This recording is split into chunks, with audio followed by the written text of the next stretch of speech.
Andy Vegan. I make another green smoothie today. Spinach. It's well, easy, leafy green, but greens are for every day, you know. Said that before, and I mean it's a common one, right? But which green?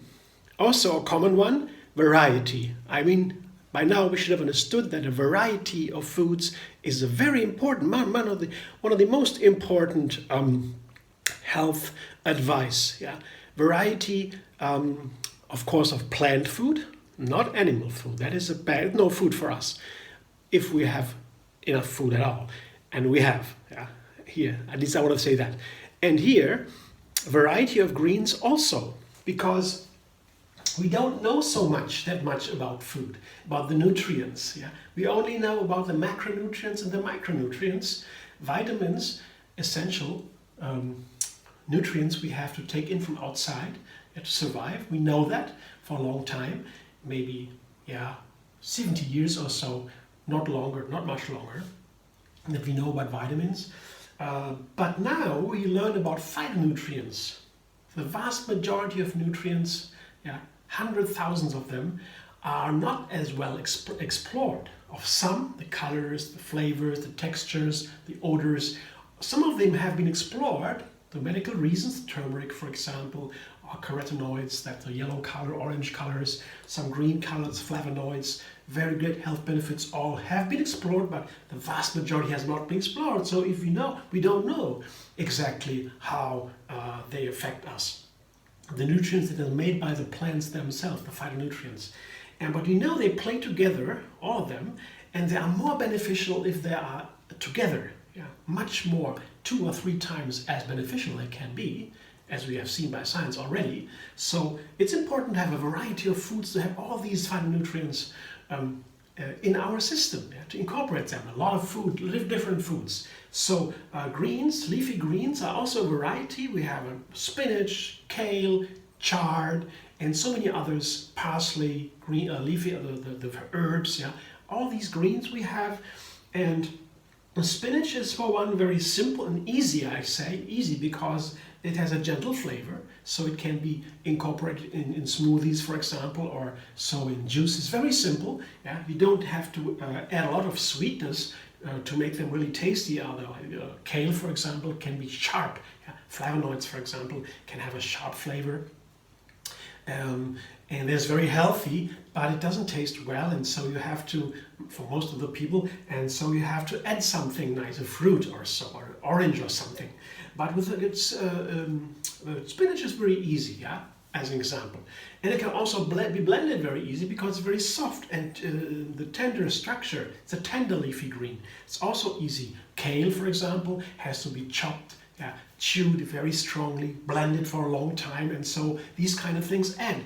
And one thing that is also difficult with spinach is if you buy spinach, and put it into the refrigerator, fresh spinach leaves, as these, they turn bad very, very fast. You have to eat them fast, quick. You can't store them long. Whereas kale, of the opposite, you can store forever in the fridge almost, a very different leaf. And if you have a little bit, it is a little bit turning dry, from the fridge, time in the fridge. You just put it into a water bath for maybe 10 minutes or so, dry it again, put it in a plastic bag or in another container, put it in the fridge again, and it's not wilty anymore. It's fresh as if from the field. So kale in that sense is very easy to attain, and in that, from the flavor, the spinach is very easy. So there are different aspects to know about the greens, the plants that play into how easy they are and how easy it is to cook with them. So I now make a easy banana milk smoothie. One easy way to make smoothies with greens, for example, they can be a little bit difficult, as explained before. An easy way to make these smoothies, all kinds of greens, is with a banana milk at the base. A banana milk, one of my favorite milks, as it is so easy to make and super healthy and full of nutrients. Bananas, when I blend bananas, they turn into a liquid, very runny. That is nice. I can drink it right away. I could eat these bananas, just blend it in a smoothie as is, and enjoy. Delicious, Bananas when they are not ripe, have a lot of starch.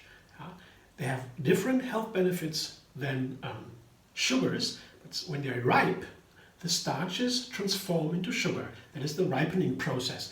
And of course, we always recommend eating ripe fruit because they are more easily available. The sugar is that what the cells burn into energy.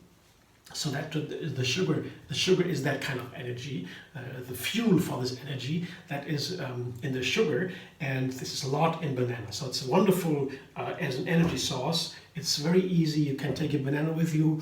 It's wonderful. There's no problem eating fruit. You don't need to worry about sugars in fruit, in whole fruit, because there's a lot of fiber in these fruit, and the fiber balance how much sugar or protein or fat always go into the bloodstream and how fast. So it's a balancing and a moderating capacity of this fiber, and that's why fruit are so super healthy. Plants in general have fiber, dairy products and meat have not, so that's also a very big plus for the plants. So and now this very runny, creamy banana shake that would be more nutritious, yeah, if I put here nuts into it.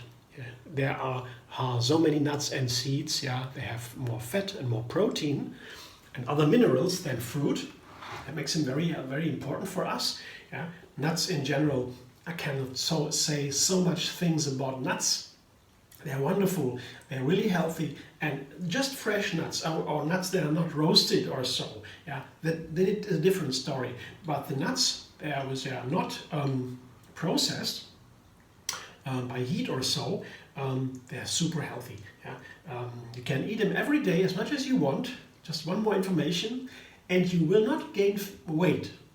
You will even lose weight over a long time because they have something in the nuts. They detected something. They are still guessing about it, but the science already hints that it might be something in the nuts, a chemical that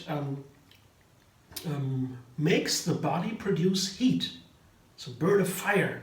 And then when they burn the fire in the cells, they don't have fat to store. So that's why you rather lose weight if you eat nuts regularly. So there's no problem eating nuts. I thought, nuts so fat, not so good. No, absolutely, you just enjoy nuts as a snack. Wonderful. So I put the nuts here into the smoothie because when I blend nuts with bananas, the texture is even silkier.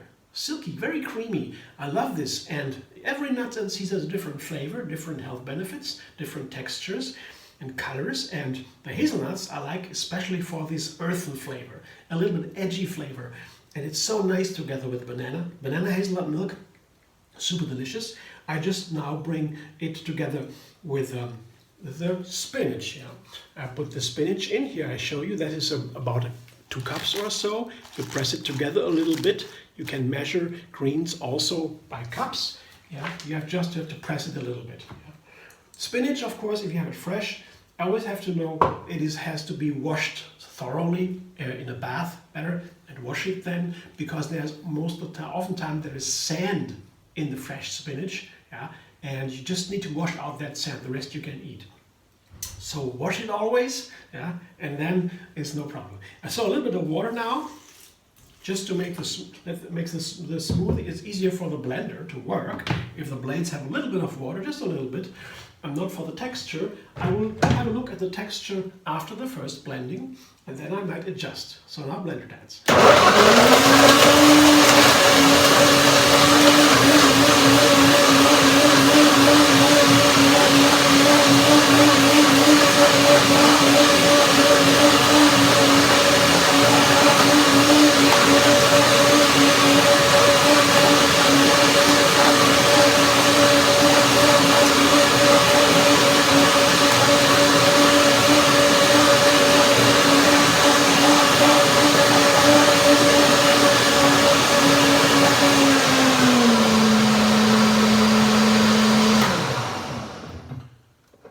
Looks pretty cool. Now I check the texture mainly, of course the flavor too. It's a little experiment. I wanted to make another smoothie before, and then I thought about what I put in it. The spinach was clear. And I had another idea, but then I thought, wow, it can be so easy. Just these 3 ingredients, just hazelnuts, bananas, and yeah, try. So I'll try that now. I don't know if it's good. I will see. Might be very nice to have this spinach flavor, yeah, that is so gentle. I like it. It's a little bit nutty. That is nice in greens when they're nutty. So that might be a reference to the hazelnuts. Let's see. It's a little bit thick. Might have a little bit of water. I see that already. But I will taste it first.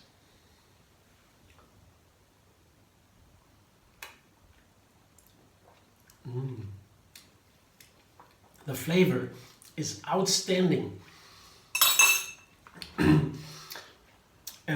It is a little bit thick, yeah. That changes the flavor because when there's too little water in a soup or in a smoothie or so, too little water, then it condensed a lot. And then the flavor does not unfold really on the taste buds. So having the right amount of water can add a lot to the flavor, make a big difference. Put a little water in there, make it a little runnier, blend it again.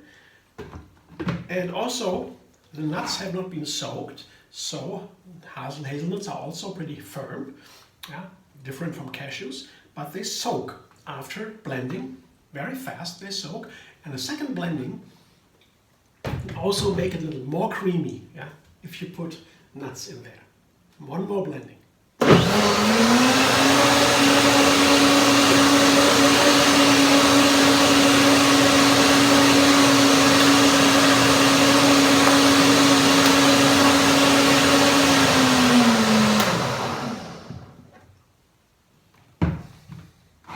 Yeah, texture looks nice. Taste, yeah. Now it's runnier. I'm curious if the taste really considerably changed now.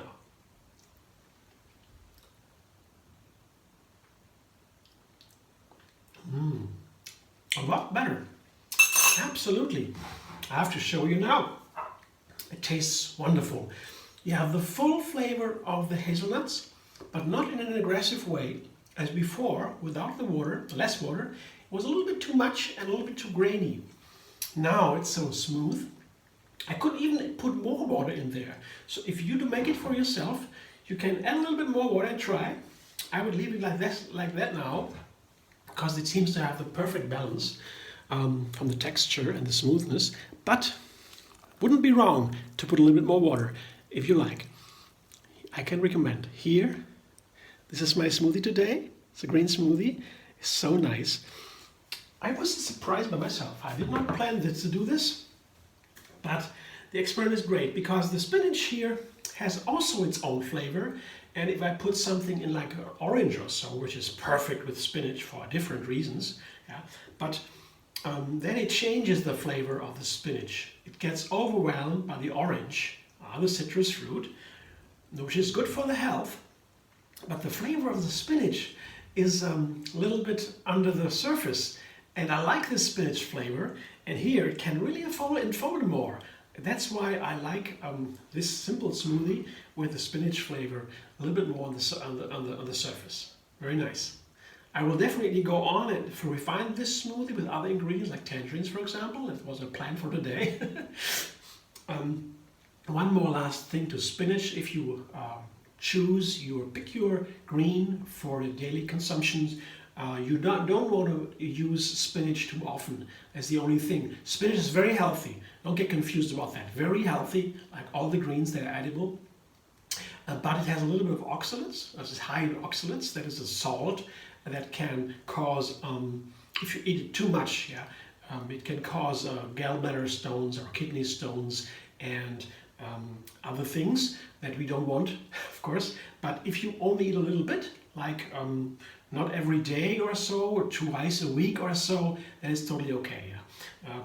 Not too much spinach, that's all. Yeah. But otherwise, super, spinach is very good. So thanks for watching. I hope you enjoy. You can do something with the information. Information, there's a lot out there, yeah. We have a lot of information, a bunch, and we can get through it. It's really, for a single person, the times is over. I mean, 200 years ago, that was the last time there were persons in our Western culture that could debate could take part in all kinds of debates of science.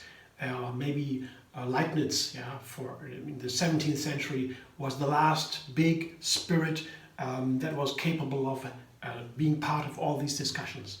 Even with China, he had debates, with scientists from China, and so were very interesting. But now, as we more and more specialize, have the single science, experimental sciences expand and differentiate, it's impossible for anyone to have this kind of knowledge to be part in any debate. Nobody can do that. And health medicine, health, nutritional science is a vast subject. You cannot possibly know everything. And so what you have to do, what I do to find my way through science is to make a prioritize. What is the most important knowledge? That means very important to systematize the knowledge. It's more important to know where you can find your information than to know everything what's possible. But to know where you can find it is important, and what's most important. It's really crucial if you want to find orientation for food. The most important thing to know is, organizing everything else, is that it has to be plant-based food, no animal food. That is very important. And if you have such a knowledge, if you have this vegan knowledge, this basic vegan knowledge, of course you have to make sure why this is true, because as scientific knowledge, it always can be wrong. In science, our knowledge can always be falsified. Otherwise, we don't consider it knowledge. The falsification is important. So the vegan knowledge, the same, it is a knowledge, it is valid science. We have to say the plant food is the most healthy, the most healthy diet. I have to put it correctly. The most healthy diet is vegan, not the other way around. There are many healthy vegan diets that are not healthy, but the healthiest diet at all is definitely vegan. And this is supported by science, but it can also be turned around. It's not a very strong knowledge, but we have to say it. There's no way around it, until the first case will be reported scientifically in a correct way, where animal products have been necessary for any health reason. That is not the case. We don't have any of these cases, but it's a very weak evidence, but it is an evidence at all. So we have to say it is the vegan diet. So this kind of knowledge has to be founded, well founded, by good reason, and it cannot be contradictory. If it is contradicting good reason, it's not valid anymore. So this is the way we have to found our knowledge. For our daily life too, we have to make sure everything we know is well founded. And if we are not sure, we have to make sure that we do not use this knowledge in an inappropriate way. And this is a way we can sort out many kinds of knowledges, of so-called knowledge that is not really valid. It's important. Otherwise, we cannot build a community. When we want to build a community, we have to connect with our hearts at first. But if there is a confusion in our mind, then this connection of the heart can be blocked. So for that reason, knowledge has to be well founded. Otherwise, not so good. Okay, thanks again for watching. I hope you enjoy. If so, thumbs up. Maybe if you have question, I'm happy to answer if I can. Submit comments, on Facebook, Instagram, Pinterest, Twitter. I always check my comments once in a while, and then I answer as good as I can. And maybe you want to even subscribe, MD Vegan on YouTube, have another recipe every single day, and maybe like my video. Thumbs up.